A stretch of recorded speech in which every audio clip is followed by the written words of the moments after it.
This video is intended only for mature audiences. Viewer discretion is advised.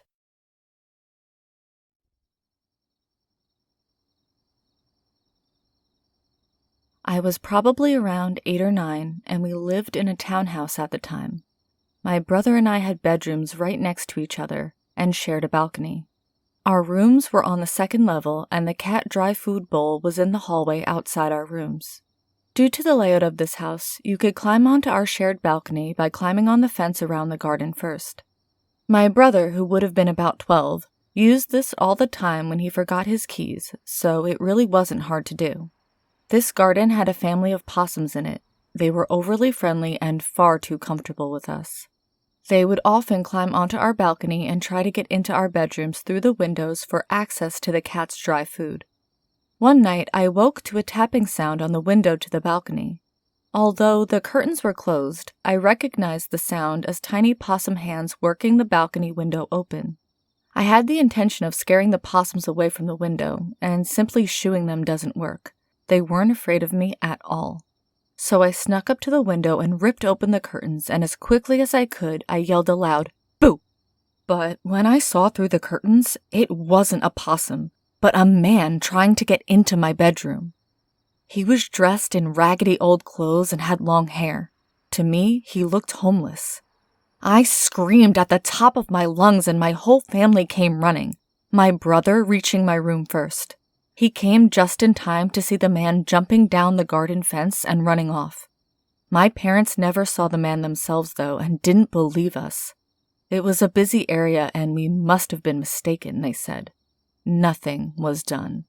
Weeks passed and still nothing else came of it. I eventually saw the man again. This time he was hanging outside my school gates after school. I'm sure it was the same man. He wasn't watching me, though. His attention was pretty fixed on this girl in a grade above me. I never said anything, as I wasn't believed the first time. I regret never saying anything because years later, I found out there was a string of attempted kidnappings in the area and the guy was never caught. A couple of girls around my age were injured. One even broke her arm. I can only imagine the trauma. It must have been the same guy.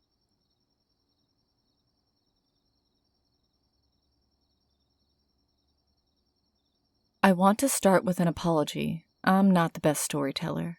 However, this story needs to be known. It was the middle of summer. Me, my wife, and my 5 kids got up on a Sunday morning. We were getting ready to visit my father-in-law, and I didn't really feel the best, but the kids really wanted to go. So we all got ready, and at about noon, we arrived at his house. By that time, I really didn't feel good. Almost like the flu, but the kids had fun, so I didn't mind. A few hours later, we got home, then had dinner, and shortly after, it was bedtime at around 8 o'clock. After this, I'm not sure the times because I was so sick I couldn't even stand. Me and my wife fell asleep in the living room. Now, at this time, we had 5 kids in a 2-bedroom house. It was cramped, but we made do. The only problem was the kids' rooms. You would walk past them when going to the kitchen, and there was just an eeriness to them, mostly from what my oldest daughter would say. She says that she's seen things like a man outside her window holding a noose that was around his neck. She also saw a woman with 3 faces and a tail. When me and my wife heard that, we were kinda creeped out. I've never seen much, but my wife would always see shadow people. Anyway, this Sunday night was the worst. It wasn't my oldest daughter, it was my second youngest daughter. She was about 5 years old at the time. After passing out from sheer exhaustion from being sick with this mystery illness, we were woken by her screaming in her room. Even though my entire world was spinning and my entire body hurt, I sprung up and ran into her room. "Baby, what's wrong?" I say, barely able to breathe. There's a man, a man with blue eyes, right?" She points to the exact spot where my oldest daughter has seen the 3-faced lady. I try to calm her down, but she is scared out of her mind. We take her in the living room with us, and my wife puts her on the couch while I search the room, but nobody. We finally get her calmed down, and she agrees to sleep in her bed again, but as soon as we get her in her room, She stops and screams in fear.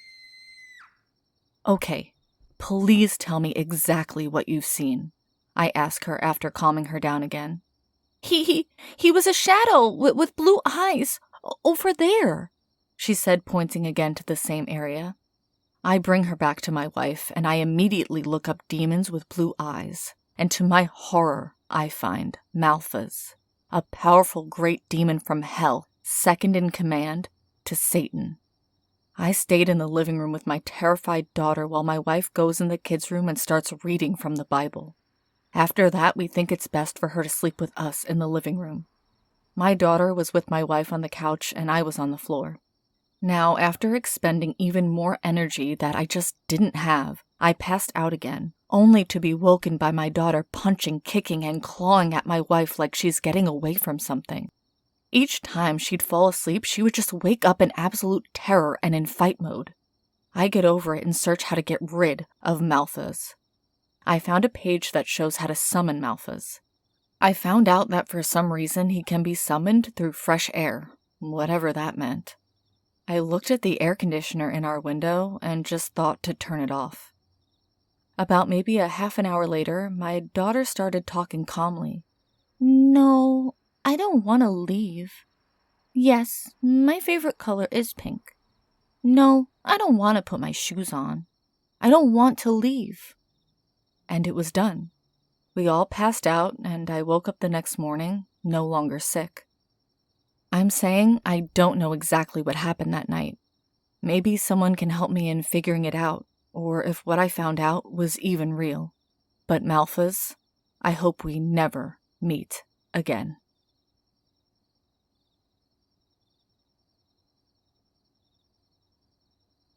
For 22 years, I have made myself believe this disturbing series of events did not happen to me. I have successfully convinced myself that this was all imagined.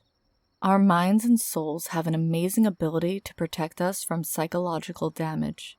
Then I spoke with a friend that I haven't seen in a long time, the same friend I allegedly experienced this event with. He confirmed the whole thing. I'll do my best to accurately present the entire story, as raw as it happened, and apparently, it did happen. This story revolves around a Ouija board. I hate to even type or say those words. I will not and have not touched one since 1997. As previously stated, that was 22 years ago, making me 13 at the time, an age where I believe most of us start to branch out in curiosities. It's no longer just having sleepovers with friends, playing various video game consoles, or getting into high school sports. Girls were starting to become appealing. In my time, professional wrestling was just starting to really take off. A group of my friends were diving into horror movies and scary stories. This is something that always appealed to me. Ever since reading Scary Stories to Tell in the Dark, I was hooked. This series of books came out when I was around 8 years old. They sold them at our Scholastic Book Fair. Looking back, these stories and illustrations were too intense for 8-year-olds in my opinion, but I sure did enjoy them. We like being scared. We like to feel something more than the everyday mundane drudge of life. My friend Philly and I enjoyed getting together and watching horror movies and telling urban legends. We started doing this almost weekly, especially during the summer when school was out. Of course, this was pre-internet era, so all we had media-wise was actually renting a movie or physically going to the theater. And since most horror movies were R-rated, we couldn't see them. I'm sure to most millennials or post-millennials, this sounds like a nightmare scarier than any real-life story. Because we got tired of renting the same movies over and over, we often focused on urban legends, what we call creepypastas today. We might find some books at the library that had them, or we just made our own up. At this time, we wanted to feel some actual terror. I wish we would have just stuck with our stupid, scary stories. I bet every group of friends had one of those Parker Brothers made board games stashed somewhere. The infamous Ouija board. This toy is simple. They even used it to advertise it. A board with the alphabet, numbers, yes, no, and goodbye. I suppose this was inevitable. Every kid has to learn for themselves that these are not to be played with, literally and metaphorically. Growing up in a God-fearing family, I knew this felt wrong. I felt this board wasn't right. I also could see through the marketing strategy that Parker Bros were selling these specifically to children, like all board games, but this was different. They wanted kids to play this only. No adults. You played Monopoly and Chutes and Ladders with your parents. I felt this was wrong, but I also didn't know anything. I was 13. My current 35-year-old self has a hard time understanding what happened, and why I dove into this, knowing the outcome would not be ideal. "I found it," my buddy Philly said, "under my sister's bed." This was the start of a series of events that would haunt me for quite a while. It, of course, was the board. We made sure no one was home when we pulled it out. There was an air of mischief around this thing. Certainly we couldn't deal with his sister finding us in her room, and definitely not his mom finding out what we were up to. The board was glossy and new. It looked like we were possibly the first to use it. The device that 2 or more people used to glide over the board revealing the answers to your questions was almost ivory. I wanted to research what this was called, but I don't even want to start down that rabbit hole online. If you've noticed, I don't even want to call it by its name, simply referring to it as the board. I'll call the gliding thing the Oracle for this story. We had 2 sessions with the board. The first was incident-free. We asked a few silly questions, what our future held, if we would get married and have kids, stuff like that. Even though I had never played this before, I still knew not to ask questions like what was the name of the person we're talking to. Maybe we had gotten that from the hours of watching scary movies. The second session was when things got weird. Philly and I were going back and forth with the board, asking some simple questions about our future lives. I remember asking where I would live as an adult, and the board said Seattle. I lived 2,000 miles away from Seattle at the time, but this is where I felt the aura of the board shifted. It felt like a thunderstorm was brewing, one where the sky turned red. The oracle we used to piece out answers to our dumb questions had moved slowly before. Now it was jerking, almost moving off the board to the next letter. I can tell you about this game. It is real, and neither one of us were moving that oracle. My hands weren't even on it at some points. But back to the Seattle question. I was, and still am, a huge baseball fan. I have rooted, unfortunately, for the Detroit Tigers for my entire life. The mid to late 90s was the explosion of Ken Griffey Jr. to Major League Baseball. I loved watching him play. I got his jerseys for a couple of Christmases and birthdays. I am sure that most know that Griffey played for the Seattle Mariners. I loved how that nautical S looked on that teal uniform. I started researching the city of Seattle and thought how cool it would be to live there. Do you see where this is going? This board was not plastic and glue to me anymore. There was something controlling it. Something powerful, dark, that knew I had this particular city on my mind at this time. I didn't let on to my buddy what I was feeling. He didn't seem to let on that he was afraid either, so we kept on. The next segment of questions is a blur to me. All I remember is the oracle going mostly no when we asked a question, even if it wasn't a yes or no answer that was required. Then I asked the last question that I would ever ask to the Ouija. Don't get your hopes up. It was nothing profound or deep at all. This is what I asked. Would the Detroit Tigers ever win another World Series? The oracle moved so fast to say goodbye, I thought a tiny trail of fire would be on the board. I'll never forget looking at Philly and seeing what I'm sure was the exact same bulging eye, mouth open expression that I had on my own face. We knew that one of the rules of the game was when the board said goodbye, you put it away immediately. I think we even read that on the instructions. We threw the board into its box and hustled to his sister's room as fast as 2 Hostess cupcake and Mountain Dew-filled teenagers could. Philly chucked the board under the bed like nothing happened. After a few breathless moments, we finally started to let out tiny little laughs, lighting up into big belly laughs as we hit the floor rolling. We were laughing out the nervousness, also kind of feeling dumb at how scared we got. After the madness finally started dying down, we moved on like nothing happened. I should have stated right from the start that it was late at night when we started playing. I would say it was about midnight, cliché as that is. When the board said goodbye to us, it couldn't have been more than 1 o'clock in the morning. Philly lived in the country. Across the street was a cemetery. I know, now I'm really hitting cliché territory, but I swear it's true. There weren't many houses around. If you wanted to walk to your next-door neighbor, you better plan a good 20-minute hike. Finally, all mania was shed, and tired from playing video games, we decided to step outside. We looked at the graveyard, noting how calm the night was. Philly had a large section of his yard covered with rose bushes. They were pretty wild and were not kept up. Needless to say, nothing would be able to get into those bushes and not get completely diced. We heard rustling. Again, the night was calm, and I don't remember any wind at all. At first, we could just hear the bushes. Then, we could hear movement. To this day, I do not know and don't care what it was.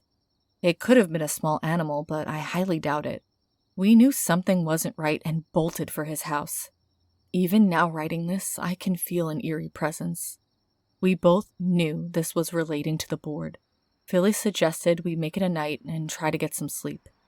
I wish that was the end of this story. A few short hours later, we were woken up to a series of faint knocking noises. I couldn't determine where they were coming from, but it sounded like it was somewhere outside his house. We both cautiously got up and moved to the kitchen where his front door was. I slowly peeked outside and saw something that made my heart drop to my stomach. A man, slight build, wearing all denim, was standing right outside the door. The man also had creepy-looking horn-rimmed glasses on, outdated even for the late 90s. Philly had a porch in front that was raised about 5 steps from the ground, and the man was on the ground. So when we saw him, we were actually looking slightly down at him, seeing him from the top of his head down. It is an image that is burned into my mind. He didn't move. He just stood there. We once again fled to his room and shut the door. We didn't call the police or his mom. We just sat in his room, not sure what to do. After a few moments, we stupidly decided to see if he was still there. He was gone. I successfully convinced myself that there was no man on the side of the house. I just couldn't handle what was happening on this night. Philly did the same. Finally, day broke, and we dismissed the disturbing events of the previous night. I don't even think we discussed what happened. About a week later, I got a call from Philly. He said he had a dream that we were playing the board and a hand came out and attempted to pull his head down. He awoke sweating and in a small amount of pain from where the force had grabbed him. I hated to say that I had a similar dream. Right there, we decided to meet up and do something about this board. My mom dropped me off at his house a few days later to sleep over for the night. When I arrived, I could not find him in his house. This was before cell phones, so I didn't have the option to simply call him and see where he was. I checked out back where his garage was. There stood Philly, with the board sitting atop a pile of kindling in a burning barrel. His mischievous grin told me what his plan was. We lit that sucker on fire. Nothing happened. Now I was really freaking out. We've all heard the stories of people attempting to burn a Ouija with no success. Philly wasn't fazed though. He pulled out a jerry can full of gasoline and doused it. The board lit up and quickly evaporated into nothing. It was over. As far as I can remember, nothing happened after that. We didn't speak of anything we experienced that night. Over the years, I chalked it all up to an overactive teenage imagination. I may have told a handful of people over the years, mainly just to tell a scary story. I know, I've said this a few times, but I have completely treated this like it never happened. This, to me, was all imagined. We did play the game, but the rustling bush, the man, none of that happened. Over the years, I moved quite a distance away from Philly. We kept in touch a few times a year. I even made the almost 1,000-mile drive to see him about 10 years ago. Fast forward 10 more years, and I decided to make the trip one last time to see my hometown to get together with Philly. He invited some people from the area and struck up a massive bonfire. In between bites of pizza and swigs of beer, I recounted the story of that night. I told him how I imagined the aftermath of our decision to use that board. I know you're going to think this is crazy, but I thought there was a man standing outside your house that night, I said. Philly looked at me as stone cold as he could and said, "Yeah, I remember that." My blood never went colder. My friend confirmed exactly what happened that night. It was like we were both there again, 22 years ago. I repressed that Ouija board so hard I made myself believe it never happened. The Ouija is nothing to be played with. I haven't touched or looked at one in over 2 decades. How a piece of cardboard can summon some kind of evil from another realm is beyond me. I just know you don't want to open it.